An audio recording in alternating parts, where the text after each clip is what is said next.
Hello जी, अस्सलाम वालेकुम। मैं हूं Talha Arai and welcome to another vlog. आज का व्लॉग जो है वो नोकोट के किले के बारे में होने वाला है, जो कि थर के एरिया में मौजूद है। यहाँ ये काफ़ी पुराना किला है और इसकी आज मैं आपको हिस्ट्री के बारे में बताने वाला हूँ। तो आए चलते हैं और आपको मैं इस हिस्ट्री के बारे में बताता हूँ।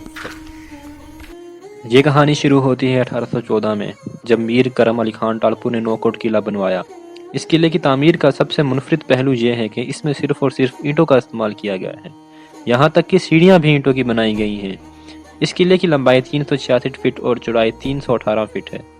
दरअसल ये किला जंगी मकासद के लिए कायम किया गया था। इस किले में 9 दिफाई मोर्चे हैं, जहाँ तोपें रखी गई थीं ताकि दुश्मनों पर ऊंचाई से हमला किया जा सके। किले के ऐन नसब में एक मैदान मौजूद है, जहां उस वक्त के हुक्मरान दरबार लगाया करते थे, और दूसरी जानिब कैद खाने भी बनवाए गए थे, जहां जंगी कैदियों को रखा जाता था। मेरे साथ मोहसिन लगा रही हैं, जो कि किले के बारे में इंफॉर्मेशन रखते हैं। तो मैं बताएंगे कि किला कब बना और कैसे क्या क्या है इसमें। जी मोहसिन भाई। अस्सलाम वालेकुम सर। ये किला जो है ना 1814 में ये किला तमीर हुआ था। उसके बाद मीर अली खान टालपुर साहब ने ये किला बनवाया था। थर की बहुत माना अच्छी ये चीज़ है। यहाँ लोग बहुत दूर दूर से आते हैं, कराची से, हैदराबाद से और बहुत जगहों से यहाँ आते हैं। और यहाँ नज़ारा भी है, मगर गवर्नमेंट का कोई ना वो नहीं है कि कुछ बनाए, कुछ लोगों के लिए तफरीगा बन जावे। अच्छा, यहाँ पर क्या क्या चीज़ें हैं जो देखने के लायक है, घूमने के लायक है? जो यहाँ ये सब किला देखा जाता है। किले में गवर्नमेंट ने ये कुछ तोहफे वगैरह ये बढ़ा के रखे हैं और कुछ भी नहीं है, कुछ देखने की तफरी है थोड़ी बहुत बस। चलते हैं आपके साथ और हमें मजीद बताएंगे क्या क्या है यहाँ पर। यहाँ से बहुत चीज़ें हैं। ये किस चीज़ के लिए रखी हुई हैं? सर ये मेरू ने अपने दिफा के लिए तोहफे रखी थी पहले, और ये अपनी दिफा करते थे, कोई हमला ना करे, इसलिए इन्होंने ये तोहफे रखी थी। इधर ये इनके जो थे नौकर चाकर जो फौजी थे, उन्होंने ये रखी थी।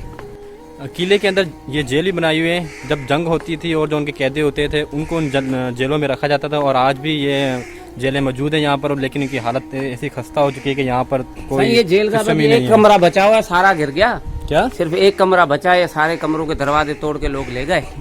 अच्छा, क्यों यहाँ पर गवर्नमेंट को कुछ करना चाहिए कि ये दोबारा इनको सही करे, लोग आए देखने के लिए। साईं यहाँ पर कोई सिस्टम नहीं है, कोई रखवाला नहीं है। एक मुलाजिम है, वो बेचारा लोगों को घुमा रहा है, दिखा रहा है। बेचारा दूर से आते हैं लोग, किसको पता नहीं है। आप यहाँ पर क्या करते हैं?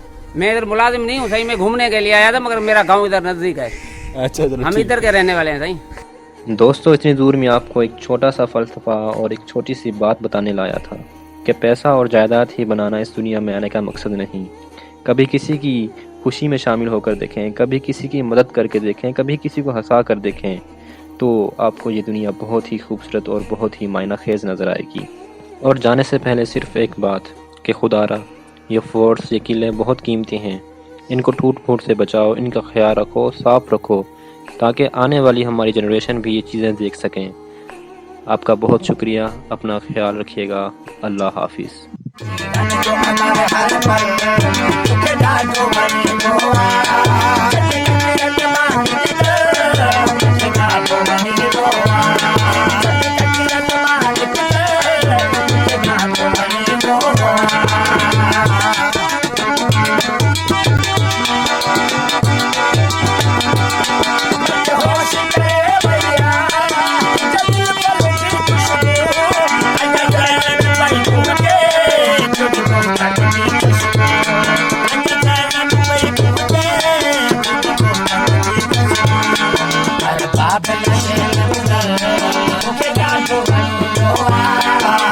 Bye.